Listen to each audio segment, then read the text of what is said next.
Ang ikapitong nga estasyon. Ginbuligan ni Jesus ni Simon sa Rene. Nagsisimba o nagdadayog kami haimo ulad sa Kristo. Pamalando. Linmuya Jesus pinaagihan makaharadlok nga paghampak ni ng pagpudong-pudong haiya ng mga tinok. Ang mga sundalo nga Romano nahadlok nga bangin mamatay Jesus idahaagian. Lumingi hiraha mga tawo nang gigaptan ni Simon nga taga Cirene, ginpirit niya pagpapastan ng krus ni Jesus. Dako ang pagpasalamat ni Jesus, hini nga pagbulig na tikang ng iya ikasitawo. Amay namon nga adaka mga langit, pagdayawon namon ang imong ngaran, ikaning mga amon ang imong ginhadian, ipasunod ang imong pagbuok, dinihakuna sugadhan pagsunda dito halang. Sabi mo kanya yung karang ng mga kinariyan. Bawan mo ng mga sala, suga ng pagbaranamon ng mga kasalahaan mo.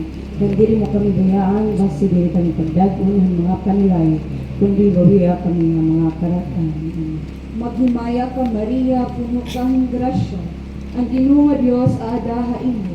Gindadayaw kalabihan mga babae nga tanan, nang gindadayaw man ang bunga sa tiyan mo sa Jesus. Santa Maria, Ina de Jesús, kaya po kami mga pakasasala, niyan sa oras sa mga tumatay. Amen. Himaya sa Amay, sa Anak, sa Dios, sa Espiritu Santo. Pagkala, yung mga kagayunan, yung kalang mga kapaligan, Pag-amo po, makadamo na ako makakita nga nagkinahanglan kahimbuli, Ginoo. Pero waray ako bumuli. Nahinumdum ako han imo mga puno. Kada pagbuhat niyo hini, para han usahan giubusin din nga akong kabuktuan. Ginbuhat niyo ito para haakon. Tutuy ako paghigugma ha imo, Ginoo. Pinaagihan paghigugma ko han akong ikasitaw. Pinaagihan paghigugma ko han kapikas han akong kinabuhi.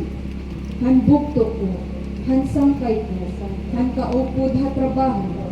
Mga tao nga ikaw ang nagpakada ha akong kilid. Diri unta ako magraog-daog han akong ikasitaw. Ug pabiwara han ira mga katunod. Himua ako nga imo surugoon. Basi maipakita ang imo kaluoy ug ugma. O Ginoo Hesukristo, ginray sang hapros. Uwi